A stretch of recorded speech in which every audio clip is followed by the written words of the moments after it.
TVU, Canal Universitário de Fortaleza.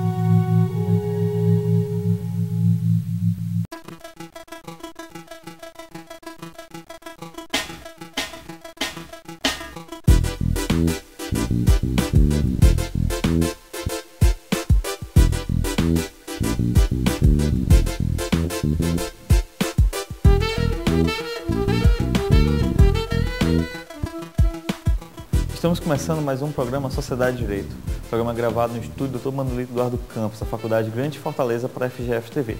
Participe do programa enviando suas sugestões ou mandando dúvidas através da fanpage no Facebook, facebook.com/faculdadefgf, e ainda através do Twitter, @faculdadefgf. O programa de hoje tem como tema Conhecendo o Instituto Liberal do Nordeste, o ILIN. E para participar do programa, convidamos então o vice-diretor jurídico, o Dr. Rafael Saldanha. E ainda o presidente do ILIN, Rodrigo Saraiva Marinho. E ainda o diretor institucional do ILIN, o senhor Raduan Mello. Senhores, sejam bem-vindos à Sociedade de Direito. Dr. Rafael Saldanha voltando ao programa, mas agora falando sobre um tema diferente. E o Dr. Rafael Saldanha participou do programa Conhecendo o Acesso à Justiça do Direito Tributário. Você pode assistir nosso canal no YouTube. Senhores, hoje a gente vai tentar apresentar o Instituto Liberal do Nordeste. É o primeiro Instituto Liberal do Nordeste, assim como foi nos repassado. Mas eu queria começar o programa falando essa pergunta que eu acho que todo mundo está se perguntando hoje. O que é esse Instituto, o que é esse pensamento liberal? Inicialmente, agradecer, é um prazer estar aqui, prazer estar acompanhado de amigos tão queridos, Raduan e Rafael. Obrigado, Jean, pela oportunidade. O Instituto Liberal ele nasce da necessidade de ter uma maior participação do indivíduo, uma maior participação da pessoa, uma maior vontade, o acesso das pessoas em terem uma situação de você ser o próprio dono da sua vida, de você poder conduzir a sua vida. Esse Instituto vem, já houve institutos liberais em todo o Brasil, existe ainda o Instituto Liberdade do Rio Grande do Sul e o Instituto Liberal do Rio de Janeiro. Esses existem, remontam da década de 80 e 90. Houve já um Instituto Liberal do Ceará e agora nós estamos chegando no Instituto Liberal do Nordeste, baseado em outros grupos, em outras oportunidades que a turma, Rafael e Raduan, fazem parte junto comigo. Além da questão da nossa missão frente ao indivíduo, o ILIN não é só uma professar de uma crença de defesa de liberdade. O ILIN também é muito trabalho.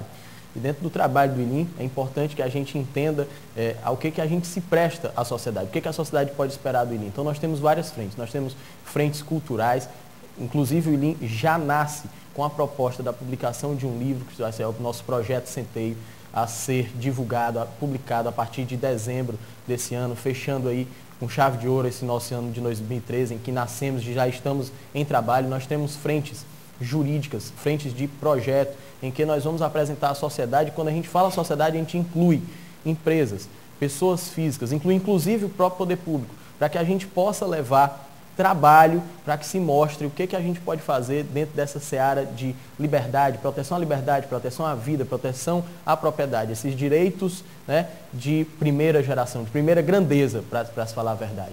Então o ILIN, ele é não só o professar de uma crença e de uma defesa, mas é também muito trabalho, nós temos muitos projetos, inclusive hoje nós vamos tentar tratar deles aqui. E do que foi repassado para a gente, para a produção do programa, o Instituto nasceu de um grupo de estudos. Ou seja, eu queria que vocês falassem a importância desde do grupo de estudo até chegar no Instituto em si. Perfeito. A gente está com um trabalho aqui já no Ceará desde 2009. A gente tem um grupo de estudos que se reúne semanalmente, sempre aos sábados à tarde, que a gente chama de Dragão do Mar, que é uma figura cearense que grande liberal, essa questão da liberdade individual, a história do Dragão do Mar é amplamente conhecida. E dentro desse grupo de estudo a gente conseguiu agregar muitos pensamentos diferentes. Então é um grupo polivalente, a gente tem engenheiros, economistas, advogados, geólogos. E dentro dessa discussão a gente foi vendo a necessidade desse braço institucional. Então hoje o ILIN vem preencher esse espaço desse braço institucional, como bem o Rafael disse, com publicações, com trabalhos, com consultorias, para a gente ter cada vez mais o nome do indivíduo em primeiro lugar. A gente percebe que a sociedade brasileira gostou de alguns direitos que foi conquistado ultimamente, gostou de uma menor inflação, gostou de ter mais liberdade civil, e o ILIN vem preencher e dar voz a todo esse movimento social brasileiro que é cada vez maior e estava um pouco num vácuo, que é essa questão das liberdades individuais, econômicas e políticas. O mais interessante é que isso surgiu, né, de vários grupos regionais, ou seja, nós temos grupos espalhados por todo o Nordeste do Brasil. Nós temos uns grupos, começando do Maranhão, chamado Grupo Expresso, que é um grupo lá liderado pelo Lorival Filho. Nós vamos ter um grupo em Pernambuco chamado Frei Caneca, liderado pelo Mano Ferreira e pela Gabriela Benício. Nós temos o grupo Não Quebrar Janela, que é um grupo liderado por Santiago, por Jéssica, por Lucas Núteus, que são pessoas que formam a base do Instituto Liberal do Nordeste. Ou seja, ele não é do Nordeste porque a gente chamou, mas é do Nordeste porque é uma participação, né, em conjunto de todos esses membros, de todas essas pessoas que formam esses grupos pelo Nordeste do Brasil. E a gente vê essa necessidade porque a invasão do Estado no indivíduo aqui no Nordeste, ela é maior do que em qualquer outro lugar. Né? Nós temos uma sensação de que o Estado pode resolver tudo, que ele tem a função de tentar melhorar a vida de todos, mas na realidade o Estado faz, muitas vezes, é tolher e funciona hoje como um Estado babá. Né? Ele funciona dizendo como vai ser o caminho, o que é que você deve fazer, como e onde você deve fazer. Então é exatamente para tentar dizer assim, o Estado fique no seu canto, volte à posição para o que foi criado e deixe que as pessoas possam ter vez, possam ter voz, para que a gente consiga ter mais liberdade individual, ter uma proteção à propriedade, ter uma proteção à liberdade muito maior. E assim destaco então, o senhor falou da figura do Nordeste e cada vez mais o Nordeste e o próprio Ceará ganhando uma ênfase maior no Instituto do Direito, tanto no Instituto como em outras ações. A própria OAB sempre vem demonstrando isso. Assim, eu acho que assim, eles também podem falar mais sobre isso, que nós somos o maior grupo do Nordeste, né? Exatamente como o Rodrigo bem disse. Talvez por uma questão de necessidade maior, o Nordeste tem se destacado até dentro do território nacional com esse aparato de mais pessoas em grupos maiores. Então a gente tem um eco muito bom na sociedade. E a gente precisa disso, essa é a realidade. O ILIM vem preencher um espaço, a gente gosta muito de dizer sobre isso. É um espaço que não existia, que as pessoas tinham falta de representatividade, não falo nem política, mas de voz para combater esse crescimento do Estado, que aqui parece ser maior do que em outros cantos. As pessoas parecem, e deram uma demonstração muito clara disso, estão doloridas. E a dor é aquela dor que você sente, mas não sabe onde é que está batendo. Né? Então, a época da Copa das Confederações, meio desse ano, se viu em todo o país, de uma forma completamente dilatada, protestos em prol de melhorias de vida, em prol de melhora de educação, melhora de saúde. E é aquela dor que você quer explodir, né? Mas você não sabe onde está doendo. Nós tivemos historicamente no país vários movimentos organizados em 68, em 84, em 92, e agora nós temos um movimento que eu chamo de indignado. Estão todos doloridos, estão todos indignados, mas sem saber bem onde é que é o foco, onde é a organização. E isso quer dizer muito. Isso quer dizer que as pessoas querem poder evoluir, ainda que não saibam como. E eu vou lhes dizer, quanto mais o Estado intervir, ainda que as pessoas roguem a ele que melhorem sua vida, mas quanto mais o Estado intervir, mais nós teremos burocratização, mais nós teremos tributação e, sem perceber, isso acaba piorando a vida das pessoas. O que a gente precisa é que o Estado se afaste um pouco, deixando as pessoas mais livres para respirar, e esse respirar é trabalhar. A gente precisa de trabalho no país.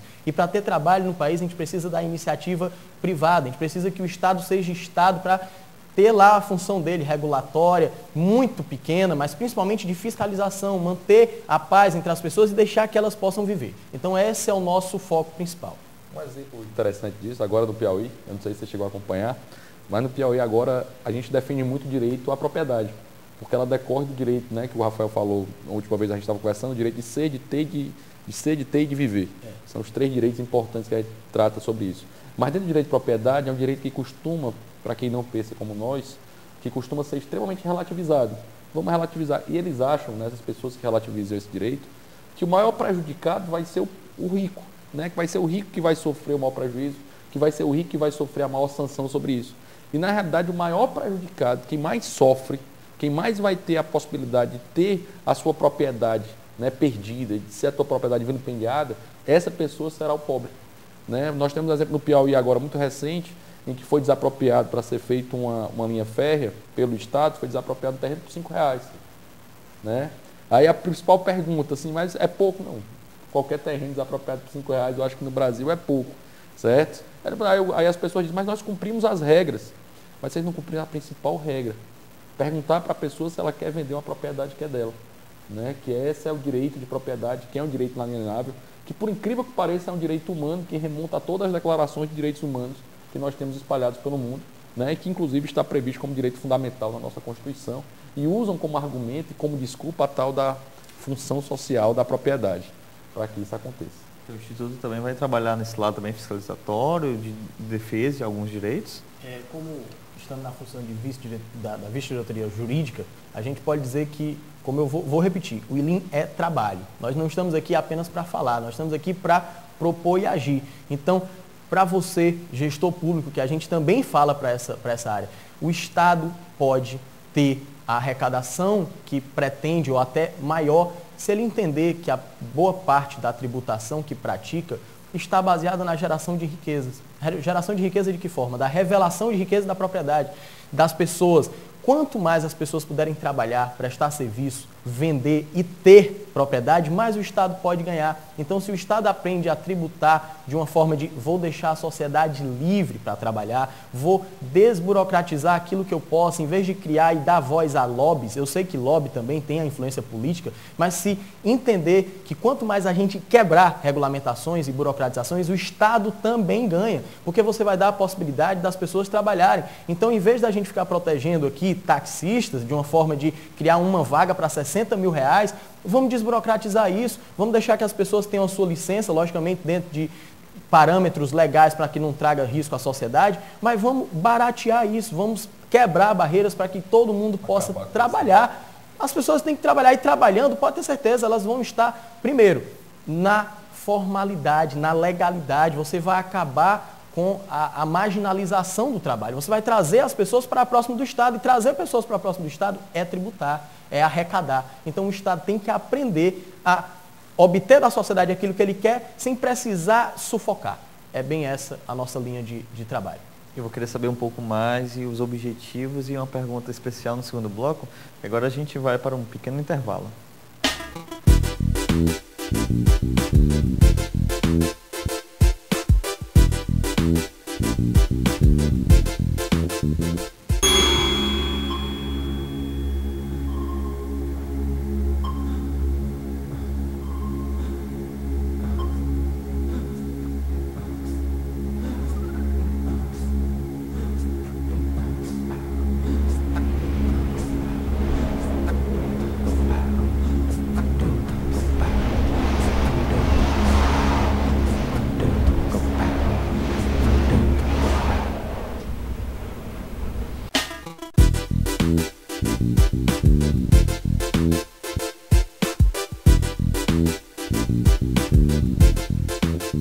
Começamos assim o segundo bloco do nosso direito, hoje apresentando o Instituto Liberal do Nordeste. Senhor Raduan, a gente falou um pouco sobre o papel do Instituto, alguns objetivos que ele vai trazer do lado da pessoa, e eu queria fazer uma pergunta específica. Sobre essa parte que hoje é bem presente, esse capitalismo presente aos pobres, as pessoas de menor potencial financeiro, como o Instituto vai tratar também nesse braço? Perfeito, Jean. Isso é uma crença que a gente aqui no Brasil tem muito forte. Quer dizer que capitalismo é algo de rico, capitalismo é algo de poucos, quando na verdade é o contrário. Capitalismo, na verdade, é um sistema totalmente includente, não excludente. Se você pegar a história da sociedade, dos países como um todo, o capitalismo deu condições de vida ao mais pobre que nenhum outro sistema na história da humanidade conseguiu propiciar. Então, o capitalismo, que a gente costuma dizer no ILIM, o capitalismo está muito mais numa Coca-Cola, que todos bebem, do que em Wall Street ou em alguma coisa de marca, alguma grife. O capitalismo é muito mais incluir do que excluir. Você pode pegar um pouco, e isso é interessante no momento que o Brasil viveu, o cidadão brasileiro, a população brasileira gostou do pouquinho de capitalismo que teve nos últimos anos. Gostou de ter uma inflação controlada, gostou de ter um real mais forte, gostou de um pouco mais de direito à propriedade. Então o ILIM vem fazer eco a esse movimento, de defender não só o capitalismo por uma questão financeira ou por uma questão de que é o jeito de ser capitalista, mas por uma questão de que o capitalismo é o melhor, e o melhor principalmente para a pessoa pobre, para a pessoa de baixa renda. Como o Rodrigo bem disse, a questão do direito à propriedade é principalmente um direito do pobre, que conquistou aquilo, conquistou esse direito, conquistou a sua casa, conquistou o seu salário. Então uma inflação pune o rico, mas pune muito mais o pobre. A gente ter alguns direitos relativizados, salário mínimo, algumas coisas é ruim para o pobre. A gente vem explicar um pouco isso e desfazer essa mística, que essa é a realidade. É uma mística que as pessoas não entendem por quê, mas são contra. As pessoas são contra a privatização, quando há um pouquinho mais de liberdade, que nem foi uma privatização bem feita, mas uma concessão, já deu celular a todo mundo. Todo mundo hoje tem aparelho celular, quando isso não existia.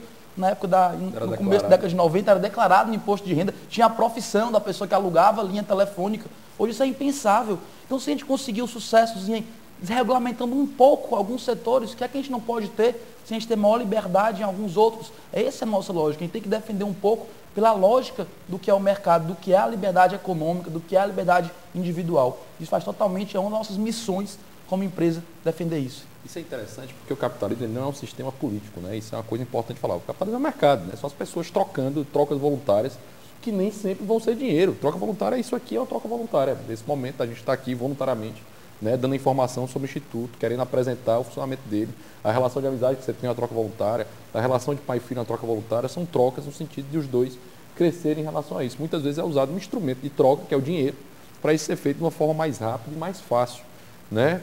Para que isso aconteça dentro do sistema do direito, nós precisamos ter regras claras, regras pontuais. A gente tem que saber o que é que vai acontecer amanhã. Né? Para eu investir o dinheiro em alguém, eu vou emprestar dinheiro para você e você diz, não, o juro que eu combinei com você foi 1%, aí amanhã, se não, vai ser 10%, ou vai ser nada, que foi o pito que a presidente deu agora dos empreiteiros, que ela disse, por que vocês não estão me ajudando? Né? Porque vocês estão achando que a gente é contra? Não estamos achando que você é contra, a gente está achando que você está mudando a regra do jogo no meio. Né? É como você ter uma situação de você estar investindo e trabalhando e vir isso mudar no meio. O INIM nasceu, né, esse ano nós estamos completando 25 anos da Constituição.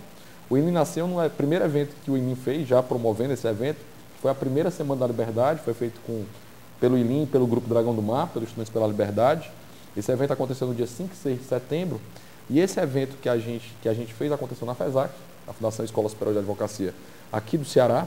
E nesse evento a gente tratou 25 anos da Constituição Federal, do Estado Social ao Estado Liberal, brincando com o nome do Paulo Bonavides, do livro do Paulo Bonavides, um mito ou uma possibilidade. Os painéis que a gente trabalhou foram social, político, jurídico e econômico, e esses painéis permitiram que a gente apresentasse um pouco da nossa visão frente à Constituição Federal, no sentido de proteger o indivíduo, que o nosso Estado é um Estado liberal, e isso está posto na Constituição, né, a proteção à liberdade, a proteção à propriedade.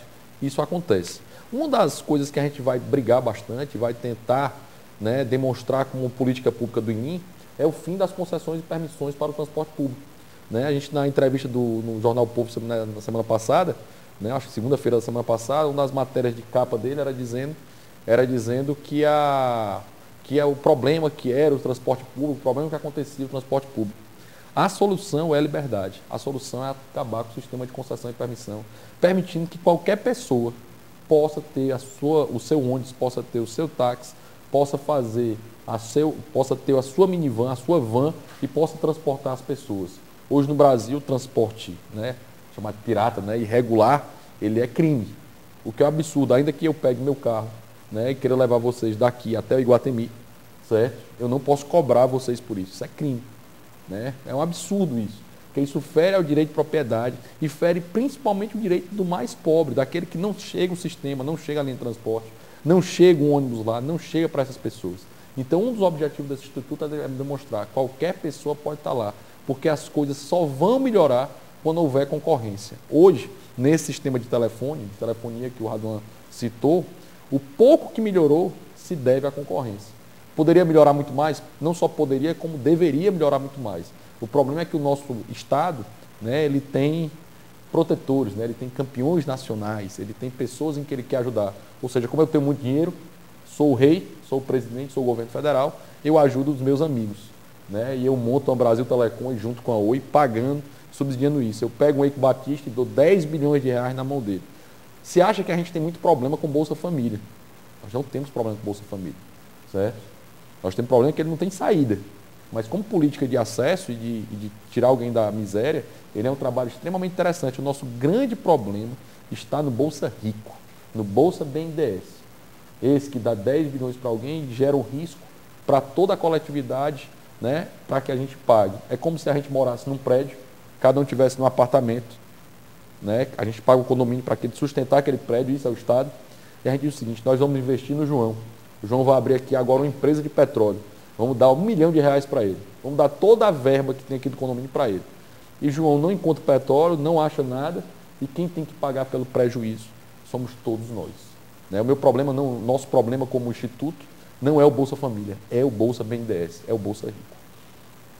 Uma questão que também é muito interessante, e aí nós queremos abrir isso para a sociedade, você que se sinta tolhido em seus direitos, esses de primeira grandeza que nós viemos aqui a falar, vida, liberdade, propriedade, você que tem uma mercadoria apreendida num posto fiscal na entrada desse estado para fins de cobrança de determinado tributo, você que acha que está sofrendo uma desapropriação indevida em termos que você não concorda, qualquer tipo de violação a tais direitos, o ILIM está aberto à sociedade para tanto. A gente não veio só para discutir. Nós temos projetos, temos planos e dentro disso se encontra também a acolhida do trabalho frente à sociedade, frente ao poder público, frente às empresas. Então nós vamos tentar fazer um direcionamento jurídico, econômico, político de todas essas instituições. O ILIM veio exatamente para isso, dizer, Brasil, há uma possibilidade e essa possibilidade é a liberdade. E acredito eu que seja talvez a única via. Se você não trabalhar dessa forma,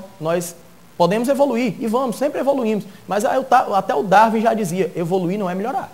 É andar para frente, sem saber para onde, né? Então, nós viemos aqui apresentar uma proposta de uma evolução boa. E essa evolução boa passa por frente de muito estudo, muito trabalho e, logicamente, dentro desse planejamento através da liberdade. O indivíduo não sabe viver preso, ainda que ele não saiba disso. Mas a coerção, o sufocamento, uma hora explode. E o Brasil está explodindo, o Brasil está se manifestando. E a gente veio para mostrar o caminho. A sua dor vai ser tratada por você. É você que vai tratar a sua dor, não é o Estado. É você quem vai traçar o seu caminho, dizer para onde você vai, errando ou acertando, mas sabendo tomar as rédeas da sua vida. Doutor Rodrigo Saraiva, quando o senhor assumiu a presidência, uma pergunta assim, a termos de curiosidade mesmo do programa, aonde o senhor pretendia chegar? Aonde o ILIM pretende chegar? A gente pretende chegar num país mais livre, né? Esse é o principal objetivo do ILIM. Esse é a nossa meta, é a nossa busca. Nós estamos trabalhando com pessoas muito capacitadas em todo o Nordeste do Brasil. Pessoas que eu admiro, pessoas que eu acho que nós vamos fazer um grande trabalho, né, em todos os locais do Brasil. Essas pessoas que estão aqui do meu lado, Raduan, Rafael, Cibele, Lorival, certo? Gabriela, Lucas, são pessoas que estão espalhadas, Pedro Cabral, são pessoas que estão espalhadas em todo o Nordeste do Brasil e são pessoas que têm a capacidade de tornar essa região, que é uma região pobre, que é uma região muito dependente, ou pelo menos que o Estado quer mostrar para ele que eles são muito dependentes, dizer para ele que eles podem, dizer para ele que são eles quem fazem a diferença, dizer para essas pessoas que são eles que têm o poder de controlar a vida. É muito claro, acontece uma coisa muito interessante do Estado dizer para você que quem melhora a sua vida é ele. Só quem pode melhorar a sua vida é você mesmo. A decisão de ter uma vida melhor, ela é individual. Não existe uma decisão coletiva para isso. A decisão é da pessoa. É a pessoa quem pode fazer o seu próprio caminho.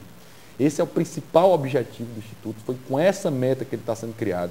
Foi tornar um braço institucional desse braço acadêmico que a gente tanto gosta, que a gente tanto trabalha, que é o Estudantes pela Liberdade, que é o Instituto Liberal do Nordeste, e é unir essa região, que é uma região que ela tem uma ascensão do Estado muito forte, mas que tem pessoas muito dignas, né? O sertanejo, sem dúvida nenhuma, é antes de tudo um forte.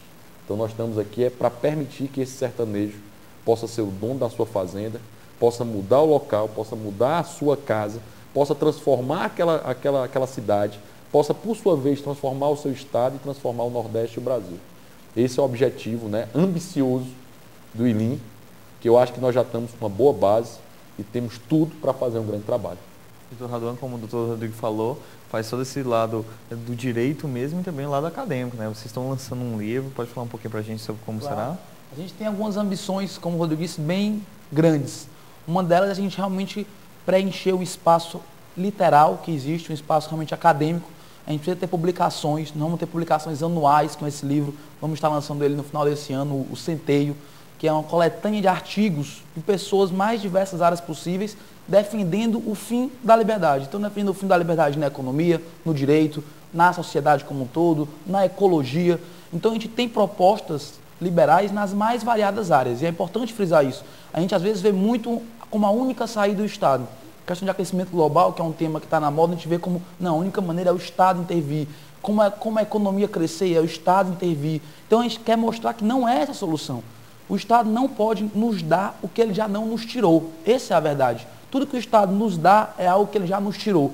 Então, por exemplo, fazendo eco ao que o Rodrigo disse agora, o Estado se autonomenclatura como o grande gerador de empregos, gerador de exportações. Isso não existe. Quem gera empregos são as empresas privadas, quem exporta são as empresas privadas. Então, a gente vem preencher esse espaço acadêmico, mostrando que não é só o capitalismo não é apenas algo prático, não é apenas algo que deve ser colocado em prática, mas algo que tem um respaldo acadêmico por trás. O livro Centeio vem preencher esse vácuo que existe. E, infelizmente o tempo do nosso programa não é tão longo, mas foi um prazer recebê-los aqui, mostrar todo esse apoio, mais um apoio que a sociedade pode ter, pode buscar vocês. E assim, abro considerações finais. Primeiro, seu Raduan, à vontade. Eu queria agradecer, gente, primeiro espaço, Cidade de Direito. É bom estar aqui, é bom falar com o público. Fica aqui o convite, eu quero deixar isso bem claro. O ILIM é uma instituição aberta, completamente aberta às mais variadas pessoas. Então não tem essa questão de eu não tenho conhecimento para fazer parte, isso a gente aprende junto, a gente estuda junto. Então fica aqui o convite para quem quiser se associar, quem quiser se aproximar do ILIM, quem quiser participar das nossas reuniões, fica o convite, será um prazer receber cada um de vocês, onde a gente possa discutir novas ideias, onde a gente possa debater novas soluções, buscando um país mais livre, buscando uma sociedade mais justa e que o indivíduo possa realmente prosperar sem ser amarrado, sem ser puxado por um peso estatal tão grande como é hoje no Brasil. Rafael Saldanha.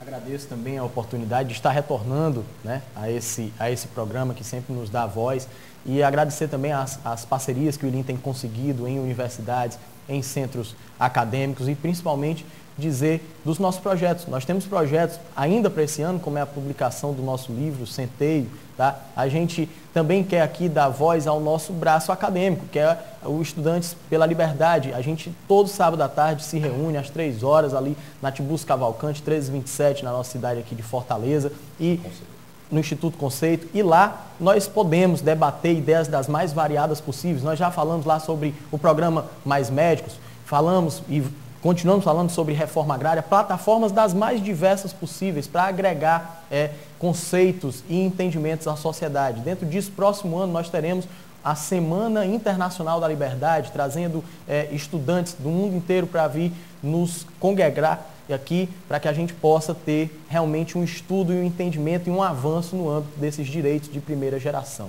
Então, o ILIM, ele veio para ficar, veio para trabalhar e para alcançar objetivos através dos seus trabalhos, através dos seus projetos e trabalhar para a sociedade. É isso que a gente agradece. Rodrigo. Eu quero agradecer já a você, a sua equipe, foi muito gentil, muito obrigado pela atenção que vocês tiveram conosco. Eu queria reforçar o que o Rafael e o Raduan falaram, mas eu queria reforçar principalmente a vontade que a gente tem, né, o objetivo que a gente tem. Dia 29 de outubro, nós devemos estar no Maranhão, em São Luís, né, lá com o Grupo Expresso, que é um grupo base do Instituto Liberal do Nordeste, o ILIM. Nós vamos fazer uma palestra sobre essa apresentação do Instituto. No dia 7 de novembro, nós devemos estar em Salvador, apresentando também esse Instituto, apresentando um Estado, um país mais livre, querendo um país mais livre, né, demonstrando que aquele funcionário que recebe no bolso dele R$ 644,00 com desconto em folha de pagamento que ele recebe, o empregador dele paga R$ 1.399. Nosso objetivo é que esse empregado receba R$ 1.399 no bolso dele e ele decida o que vai fazer na vida dele. Então, complementando os convites do Rafael, nós estamos no Facebook, certo? Pode procurar o grupo EPL Ceará, pode procurar epl.com.br, pode procurar mises.org.br, que é o parceiro institucional que a gente gosta muito, que também vai lançar o livro agora no final do mês.